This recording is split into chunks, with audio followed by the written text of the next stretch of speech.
Boardroom Bound, Episode 38, Why Women Are Essential to the Boardroom, with Deborah Rosati. I think what's really important is to know what your value proposition is. When I was tapped on the shoulder, I was more or less informed, we want you on the board because you've been a CFO of an early stage technology company, you've got operational background. And that was good. Hello, and welcome to this episode of Boardroom Bound. My name is Alexander Lowry, and this is the podcast dedicated to intentional leadership in the boardroom. My goal is to give new and aspiring directors the tips, tactics, and strategies necessary to transform your confidence and build a successful career as a board director. Quick reminder to so many of you that will be attending the National Association of Corporate Directors event in Washington, D.C., September 1 to 24. I will be there. I will be doing a live session of this podcast and will be thrilled to meet so many of you in person. It'll be very different than just talking to you over the microphone. We are recording a special session of this podcast on Monday morning. I hope you'll be able to join us and participate in it, and can't wait to meet so many of you in person at the event. In today's episode, we're speaking with Deborah Rosati. And Deborah is someone who has 20 years of experience in the boardroom, and she also now coaches people on the Women Get On Board movement in order for them to land a board role. And so what Deborah will unpack for us today, what it was like for her personally 20 years ago. Now recognize this was a different time. There was no push for diversity. There was no push for independent directors. She was simply sought out because of her background, her experience, that brand, that authority that she had. And while that's still relevant today, it is a very different world for how people go about the boardrooms.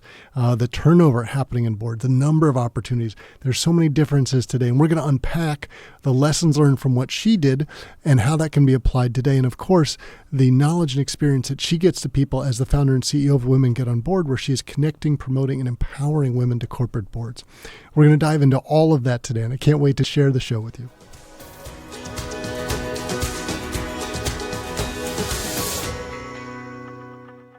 Deborah Rosati, welcome to the Boardroom Bound podcast. Well, thank you, Alexander. Delighted to have you on the show today, and I will admit I was torn for multiple reasons of why to invite you. You're someone, if we looked at your LinkedIn profile, we'll see pages and pages and pages of board experience, but also someone who has built an organization, the Women Get On Board, who is training, coaching, guiding, giving authenticity and accountability to other people to get them on board. So I think we can cover this from both perspectives today, so this will be great for all of our audience. Sounds good. Now, let's just start back at the beginning, if there is such a thing, in terms of your board journey. Maybe you can talk us through how you went to saying, I'd like to be on a board, and how you started out down that process. Great kickoff question. Well, it didn't really start with how, I wanted to be on a board. It came to me. Okay. 20 years ago, I was CFO of a tech startup in Ottawa. The company was called Timestamp, and we were in the middle of selling the company. And through the process of my network, I was tapped on the shoulder to see if I would join the board of an early stage technology company. They were going to be going through multiple rounds of financing, and they needed someone to chair the audit committee. And at that stage of my career, I had definitely the financial expertise, the operational, and lots of fundraising for early stage technology companies. So it seemed like a great fit. Knew some of the founders, knew one of the other investors. I jumped on board, so to speak. And within 9 months, that company was sold. So it was my quickest exit.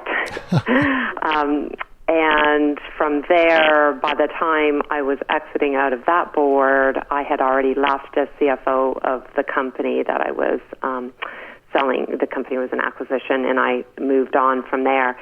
From there, I went to venture capital, and I joined a venture capital firm in Ottawa that was focused on early-stage technology companies, which was an area that I had much comfort around. And through my role as a general partner, I was there. One of my roles was to serve on the portfolio company boards. Mm-hmm. And so really one thing segued to the next. And this was 20 years ago in my career, where the professional board certifications hadn't come to play. The independent corporate board regime hadn't really come into play. Diversity around boardroom tables hadn't really come into play. It was really just your to that network. Point, Deborah, were you the only female on the boards? Always. Okay. Always. I think I probably have one of those experiences through the conversation. There will be, a few of them where I have been. There's been one other board member that was a woman, but predominantly only woman around the boardroom table. Mm-hmm. Okay, so the scene is you got an experience almost by interest, by random interest, and then through your next role, you got lots of experience. And at this point, was there sort of awakening going, you know what, I'd like to intentionally do more of this? Or did it still just sort of carry on down the line in your career as sort of a side hobby? Well, it came to me, so as I left the venture capital firm, the fund was a single owned fund, and it was going to secondary offering, and they didn't want to stay on to be the VP of Finance to raise funds, so I left on my own. And in the process of leaving, I did a combination of advising and consulting for early stage companies on their financing strategies, and at the same time I was sought after as an independent corporate director. So from that segue, and that was about 2002, I ended up serving as an independent corporate director. Always in this role, they needed someone to chair the audit committee, had background in financing early stage companies and operational background, so I'd been very involved in that. Take a company, through growth, through to exit, prepare for a public company. And so then it was intentional that I knew that there was a value proposition that I would bring to a board, and through my network, I brought that value of being an independent-minded corporate director. And so really from 2002 on to today, that's really a role that I've played, but I've married it with a combination of being consulting, advising, and being an advisor, as well as launching my own business in 2015, which is Women Get On Board. And so let's unpack that. So when you look at your summary of your LinkedIn profile, right, a couple things pop out. Some public company board names recognized there, some big names, Sears, Canada as well, right? So clearly grown and developed over time. And I think for some in the audience, they'd probably look at that and go, that's impressive. It'd be so much harder to do today. It'd be very different, right? And obviously that's partly why your organization exists today, because there is more of a focus on we need diversity in the boardroom, and we can describe that in lots of different ways. So for someone to say, I get that, I can learn from that, but it probably doesn't translate directly over. Let's use you as a case study. If you were standing where we are right now, you're 20 years earlier in your career thinking, okay, I want to start today, how would you tell someone to begin it today? Great question, because I do workshops on that, how to get yourself on the board. Exactly. So great question. I think I really unpack it. I like the word you use, unpack it. I really step back and go, I think what's really important is to know what your value proposition is. And for me, when I was tapped on the shoulder, I was more or less informed, we want you on the board because you've got early stage technology, you've done financings with early stage companies, you've been a CFO of an early stage technology company. You've got operational background. So I've kind of told what I had to bring to the table, and that was good. Well, your brand preceded you. And so it evolved, and then I would get other people tapping me on the shoulder and say, well, we really are. It was interesting. Earlier in my career, there was never the conversation, we want you on the board because you're a woman, and that never really came to boardrooms that I was in my earlier board career was, I'm a woman and we need diversity on a board. It was more, here's the skills you have, we'd like you to join, would you consider? So I would say for early today, if I was to talk to myself today, 20 years later, or to the women that I'm, having conversations with, coaching, advising, would be very much think about what your value proposition is, because it is much more competitive today. There's a lack of, there's definitely more supply than there is demand. And what I mean is there's not a lot of board renewals going on in public company boards per se, and even some private company boards. So, you really need to know what you're bringing, what your contribution is to a board, and you really have to articulate. And I think people having the transition of being an executive to going and serving on a board, they're different roles, and you probably talk about this in your podcast series, but knowing the difference and knowing you're there as a board member to have an oversight role, not to be management, is really, really critical. So nose in, fingers out. Absolutely. So let's unpack this a little bit for our audience, Deborah. So there's a difference if someone is, say, a sitting CEO versus perhaps another C-suite role, not a CFO, but in the C-suite. And there's other people that are perhaps the next stage down that are aspiring to get in there. All of those are sort of different platforms. And it's traditionally been very easy for someone who's maybe the CEO or the CFO to translate that across and people to say, yes, I see how you're going to add value. The world is changing, certainly in different industries over others. If you are different C-suite roles, maybe the technology person or perhaps the marketing media type person, there's more value being seen for that. But there's still, for the most part, a bias about being in the C-suite. We are seeing others begin to jump that level as well. How do you speak to people that are in different stages of their career as they think about the next step to getting onto a board? So you would say aspiring, I would say emerging, however you want. They're on the journey. The conversations I have with aspiring or emerging directors is to have a conversation with your executive team, with your board members, whoever your direct report is, and when you're building out your development plan from a leadership perspective, you want to have a conversation to say, listen, as part of my development, I want to be serving on a board. It could be, if you're a large bank, it could be a subsidiary of that bank. It could be that large organization, if it's a public company, might have foundations that they support or other not-for-profit organizations. You really want it to be part of your development plan, and you want to make sure that you've got support, but you also have sponsorship. So there's going to be somebody in, whether it's your executive team, your direct report, is going to be sponsoring you. Not only are they going to say, yes, you know what, we support you to go on a board, but guess what? We're going to sponsor you and find that board opportunity for you. Right. So my prior role is working at JP Morgan, and Jamie Dimon, I would say, is the best banker of his generation who basically knows everyone. And I imagine if Jamie believed in someone and picked up the phone and made a call, that would put them straight onto a short list, which is impressive. And it's about sponsorship. It goes beyond mentorship at that time. So those, you have to be very deliberate in your intention of, this is a journey, this is where I want to get to. So first look within your company and see the support. If they have subsidiaries, if they have JVs, what other types of investments do they have that you could get involved in, and also how important and the value that it brings you as you are rising the ranks in your career, your professional career, the value that you get of serving on a board. I've been, quite honestly, when I was in venture capital, we had a CEO we were interviewing from a company, and as part of his development plan, they said, listen, we want you to be on a independent board. We want you to have that experience. It's only going to be one, and make sure that it's complementary to our business, not competing. And we interviewed a CEO down in the States who his board was very supportive of that. And I think there's also a key aspect here that I'd love to unpack for our audience a bit more. You're using the word sponsorship.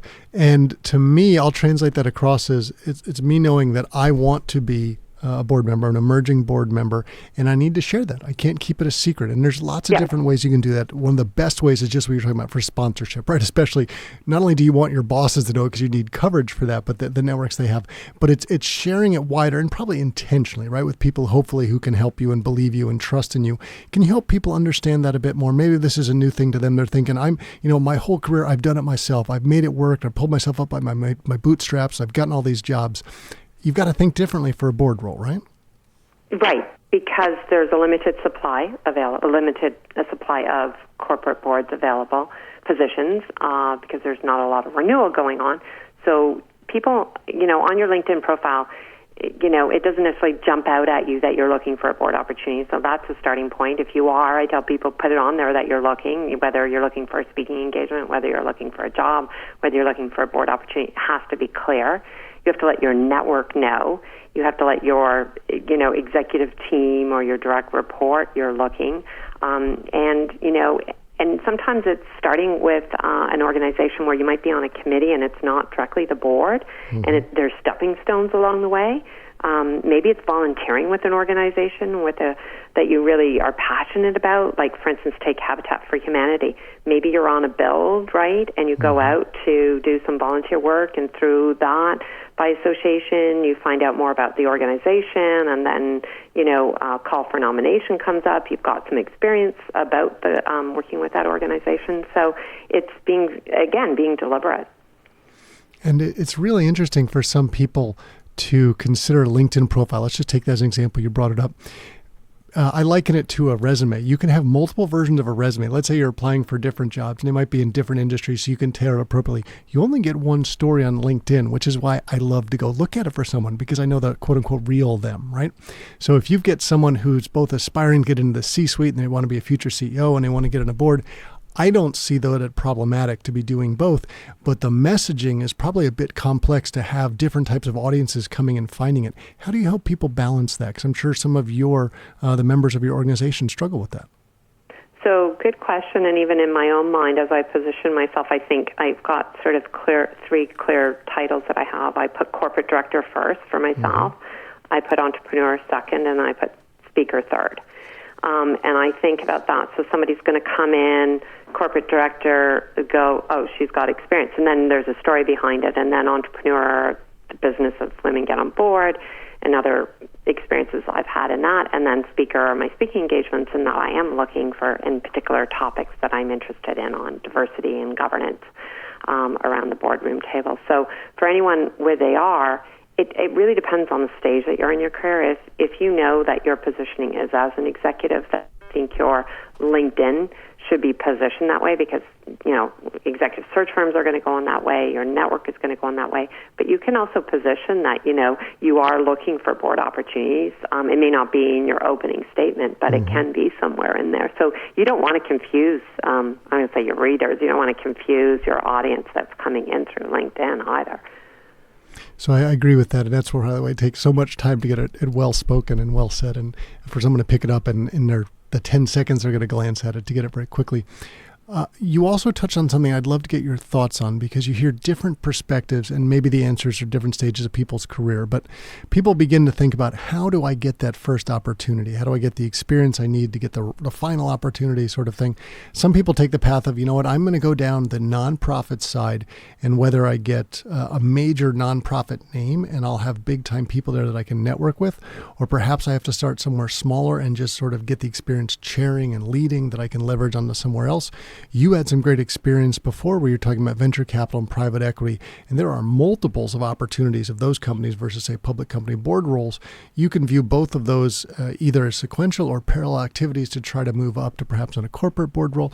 How do you talk to people about that in the Women Get on Boards? So what I usually start with, and trust me, I probably had 3 or 4 conversations. I usually try to have at least 3 to 4, if not 5 calls a week about prospective members, and they're inquiring where they are in their journey and what does that mean. And so usually I break it down, speaking to a woman who's in, government relations communications last week. And I asked her, and I said, well, what about your industry association? What about your professional associations? Because those are starting points. What about your alma mater? So I always like to think about what's closest, as some people call your lowest hanging fruit. What are you connected to by virtue of professionally, educationally, perhaps interest? Start with that. Start with what's, again, closest to you. So in my particular case, I'm a CPA, which is a chartered professional accountant. My alma mater is Brock University, and I've been on the advisory board. I noted in your profile as well. Yes, I've been a board of trustee. I've been on the advisory council for the Goodman School of Business. So that's another touch point where you're then going to be around others that, you have an affiliation, and like you said earlier, people that are business leaders in the community. So getting people, a lot of my board opportunities come through by just being in the boardroom, whether it was not-for-profit, public sector, or audit firms seeing me around the boardroom table, law firms, legal firms seeing me around the boardroom table. It's being out there and being visible, and people see you in that role, and taking on leadership roles. So really starts with, I start with what is your industry, what is your profession, and starting there. And that's a really interesting point you made of, you were in the space, around the table, in the boardroom, other people saw you, and think about professional service firms, whether it's accounting firms or consulting firms, law firms, whatever it might be, who have other board relationships. And if you do, I'm going to say, a standout job, it's easy for them to say, you know what, I can envision Deborah in this other organization I work with. And that's a magical way networking happen without you even going out and tapping someone on the shoulder. But help us understand that, because I think for some people, I would encourage everyone to have an abundance mentality. And I don't know that everyone does. Some people feel like I've got this first opportunity. I got to grab it. I got to seize it and I got to do really well. I think it's easier to do well if the opportunity aligns with your interest and your skill set. So I would almost say, don't take the first one, take the best one, because then you can bring your best self to the boardroom and then that will play forward in the way you want it to. Can you give us your thoughts around this? Yeah, I think you want to be deliberate, and I think one of the things that I've learned in my career is do your due diligence, and that's evolved for me over time. I'm a lot more selective today than I would have been 20 years ago. That due diligence, because it's really, I like to say, know the company you keep. Who are the people that are going to be on the board with you, right? Because it is about a team. It's about being collaborative. It's about decision making. You know, you're not there as one voice. You're there as a group together. So really, I think that the dynamic around the boardroom table is so important. And who are the people that are part of that board? Who's got particular leadership roles, whether it's chairs of committees or chair of the board? What exactly is your role going to be? So last year, I was coming off 3 public company boards. One was going through a major acquisition in the cannabis industry, which has been phenomenal growth. Sears, well, we know it was going through restructuring, CCAA, and then the other one was a fintech board I was on, and I was stepping down. I felt I had come to where I could in my role. It was time to move on for me personally. So I paused at that stage, knowing that I was coming off 3 of them, all sort of within a 2-month period, not intentionally. It was timing and otherwise. And so as new opportunities came to me, one of my first thing I was looking at was, do I add value? Do I care about it? Is it something I can really be passionate and get behind it? And who are the players and who am I going to be working with? And, you know, you do your normal due diligence on the financial viability of the company, the strategy of the company, the industry. But really, at the end of the day, the company that I was joining, Lift & Co., which was going public on the TSX, it was going to be a TSX venture listing. I knew it was going to be heavy lifting because the company was just going public, and I had just come off of a company that had just gone public. I joined day one of company going public. So, you know, age and stage of company is really important because there are times, or depending on growth phase of the company, you know, you as a director have to lean in sometimes in scenarios and circumstances and opportunities that you just have to be prepared. Right. And when I reflect back on some of the great advice we've had on prior episodes, Mike Lorelli joined us on episode 33, and he was talking about being the tallest duck in the pond and really standing out during the interview process so that you're the person they select, because probably all the candidates are equally qualified in the final round. But I love what you're talking about with due diligence. I'd love to flip this, right? So I consider it's like a two-way street. It's like dating, Absolutely. Right? You're looking at both sides. So the due diligence, they're doing it on you, and Mike's talking about how you stand out and be the one they pick. But I love the way you're going of like, you got to do it on them. So I would love your guidance, because during the interview process, you're not in control as much as they are, right? They're selecting from candidates. But you make a great point. Who are the people you're going to be sitting with? What are their styles? Are you going to work with them? Not only just the company. How do you actively do that in the limited time you have and the limited engagement that you get? Well, there's ways to prepare. So it's all about preparation before you go into the interview. So you do your due diligence on the company and the people. So for instance, conversations about those other board members through your network. If you know they're networked in, you have a conversation with those individuals. Hey, you know, I'm going on interview. I know you know someone here, wondering if you give me perspective. And maybe it's not on the first interview, but getting as much knowledge. Maybe it's like, for instance, I was interviewing for the fintech board. It was public. It was through the audit firm that I knew very well. They were the auditor. So I tried to get some background on the CEO, the CFO, some of the other board members before I showed up for the interview. I did a lot of due diligence on their financial disclosures on CDAR. And so for me, I knew there was one really important question that I needed to have with the CEO. And when I framed it to him directly, he sort of looked at me and asked if I was under an NDA. and it wasn't that I was trying to be the smartest person in the room, but it was a very pivotal question because of where the company was. And I said, well, listen, that's all public disclosure. It's in your notes, and here's why. And then once he got past that, then we got into the strategy. And so I I'm trained to read financials. I'm trained to read documents in a certain way with my financial background. And so I'll try to hit hard on things that I know that I can add value or have conversation around, where, I know that that's an intuitive question to be asking, and it really speaks to the strategy of the company. So that's where I like to really delve in, and then just seeing the reactions and the responses from the individual. So, and then vice versa, if I was around the boardroom with other board members, I try to get to know them a little bit more, or through my network, so you have some familiarity before you're going in, because it's really about understanding the people and the company, and really understanding where the company's going, not where it is today, but where do they see the company's going. So I really try to align on the strategy and the culture. I like all of that. And one additional thought I got from Betsy Atkins when she was on the show, she said, in addition to asking your network, just go look on the internet. Many of these people are going to be on YouTube giving speeches, and you'll get a sense of their style, of the words they use, the language they use, and you can envision yourself. Is that going to be a fun communication, sitting around a meeting with them all day? Yeah, no, that's there's just so many different ways, and I think you have to find what works for you, and everyone's style is going to be different. I've coached other women on going for board interviews and given them tips on, well, have you thought about this, and did you, a couple things that I need your corporate calendar, because I want to make sure I'm not conflicted on my time. So I try to get that out of the way. I ask for the corporate calendar. I like to, if it's a private company, the compensation obviously isn't up front. You need to understand that at some point. I want to make sure I'm not conflicted from a particular category of business that they're in. It may conflict with another board that I'm on. So I try to get those conflicts out of the way right up front as well. And I would also love your thoughts on someone who's been on multiple boards. There's this sort of classic chicken and egg scenario of how do you get a public company board experience without being on a public company board? And how do you try to make all of that work correctly? So I would love your thoughts. We had one prior episode, Gordon Hall, who talked about he is the lead independent director for one and then chair of another board. And he said, I always insist that we have one brand new board member, and I do that intentionally because I know they will read every single page of the 1,000 pages for every quarterly meeting because they're brand new. And me, I will probably gloss over and just look at the changes.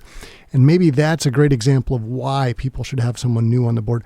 What have you seen in the boardroom? How do you help people advocate for themselves of saying, yes, I know I'll be this first-time member, but this is why you want me? Well, how I advocate is when companies, we do what we call a board shortlist mandate for companies that are coming and saying we want diversity on our board. So I might be working with the chair of a nominating governance committee, chair of the board. I might be working with their chief governance officer, defining their mandate, their skill sets that they're looking for, and then we would go to market and provide a short list of candidates.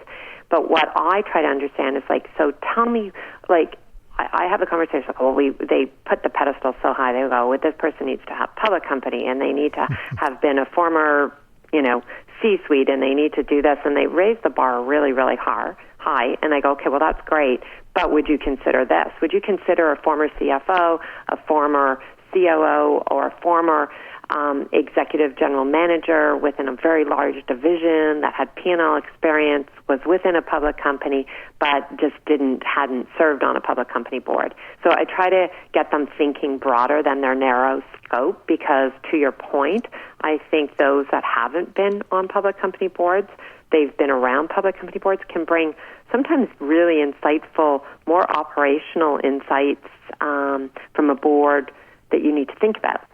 Yeah, I absolutely agree on that. And I would love to make sure that we talk a little bit more about your organization. There's so much to cover now. We can't get it all in today, but when we think about women get on board, and this is probably true in terms of best practice for most of us, but how do you summarize that in a nutshell for what that does and how it goes forward? Because there's a lot more power in numbers than there is as an individual. So, well, thank you for that opportunity. So I founded Women Get On Board in 2015. So spring of 2015, and I was really passionate about creating a member-based company, and the mandate was to connect, promote, and empower women to corporate boards. And that's really the three pillars in which the business, platform has grown and evolved from. it really has come to me over time where I would be the only woman on a board over many, many, many years, 15 plus years at the time. And I would have women approach me and say, how did you get on your first board? And I know that was not novel. I wasn't the only woman on a board. I would speak at women in leadership conferences. So finally I created a slide deck called Women Get on Board, like not just be on boards, but get on them, do something about it. So through that passion and just the inquiry that I would get from other women, I also was getting to a stage in my career where a lot of my peers were coming off of their executive positions. Maybe they might be leaving public accounting, they might be leaving law, they might be leaving executive positions, and they were really experienced women, but not really been as a independent corporate director. So how did they position themselves? So it really came through a combination, and also in Canada, the Ontario Securities Commission, late 2014, announced their Comply and Explain rules, which were really to get more diversity on boards. And it was a really soft approach, which was a Comply and Explain. But I had been thinking about that prior to that coming. So it was a combination of timing, also being very familiar with what other organizations were doing, mentoring programs, doing educational programs, and really what I found was that there was lacking in the marketplace this ongoing engagement to empower women, to gap in the marketplace where companies would say, we want diversity on our boards, but where do we find these women, right? And so a combination of being a connector, a promoter, and empowering women through events, through workshops, through thought leadership, blogs that I write that go out there, and really it comes with practical experience. That's really people can have great governance education, but then it's the real how-tos of how do you navigate in a boardroom. And I know you referenced it a little bit before, but you now have a published directory that people can access. So people who are leading a nominating committee or perhaps a C-suite who are looking to find new board directors, you are a resource of not only empowering people and educating them, but actually being that connector space, right? Right, yeah, and what we've done is we tend to do it more as a shortlist service where they can come to us, because a lot of these chairs of nominating governance committee chairs, they don't want to be doing the search. They will pay a nominal fee to have the shortlisted candidates put in front of them. It just makes it easier for them, and it's a value that we bring to those companies. Well, Deborah, I feel like we could go on with this for several more hours, but as we think about our audience who would love to connect with you and follow up more, maybe learning more about your individual career experience or the Women Get on Board, what would be the best way for people to follow up with you? So a few different ways. First of all, my LinkedIn, Deborah Rosati, my Twitter, Deborah E. Rosati, my website, deborahrosati.ca, and womengetonboard.ca. And we can have links to those in the show notes. And Deborah, it was a pleasure having you on the podcast today. And I thank you so much for sharing your insights and helping all of us to be boardroom bound. Thank you so much, Alexander. That's it for this episode of Boardroom Bound. I really enjoyed chatting with Deborah Rosati, and it's wonderful to hear how her personal experience, her 20-year corporate board role arc, and what she has learned applies over today. It's a different world from where she started, but she's now connecting, promoting, and empowering women to corporate board roles through her Women Get on Board organization. It's great to see not only how she is a practitioner sitting on boards herself today, but sharing that knowledge and that background to help others to be able to follow in the process of giving the right companies the right skills that they need to be successful. Now remember to head over to podcast.gordon.edu where you can get the links to all of the resources we discussed today. And what I want to make sure you remember, perhaps most of all, is that the Boardroom Bound team and I are just so proud to be your go-to podcast for all things that connect, prepare, and empower you to land a board seat.